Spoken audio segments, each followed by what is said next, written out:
नमस्कार भाऊ. नमस्कार. आपण पीक पाणी करता आलो हरिता सीड्स विकटीच सीड्स तर्फे कविता तूर पीक पाणी करता रवींद्र भाऊ तुरणकर यांच्या शेतामध्ये काय वाटते तुम्हाला? मी बोलू का? बोला ना. छान वाटते. आणि तुमचं कोरडवाहू शेत आहे ना? हो, कोरडवाहू. कोरडवाहूमध्ये कसं वाटते तुम्हाला? हो, छान वाटते.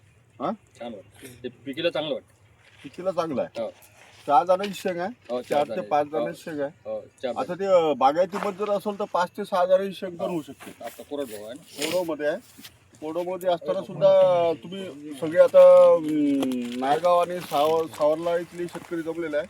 त्यांनी बी सांगा त्यांच्या मनोबत 2 मिनिटासाठी सांगा ना भाऊ. सांगा तुम्ही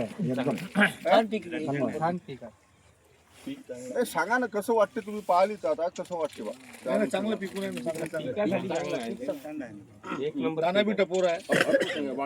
पाण्याचे आणि रब्बीमध्ये पण हे वाण येते जर पाणी जर असेल तर.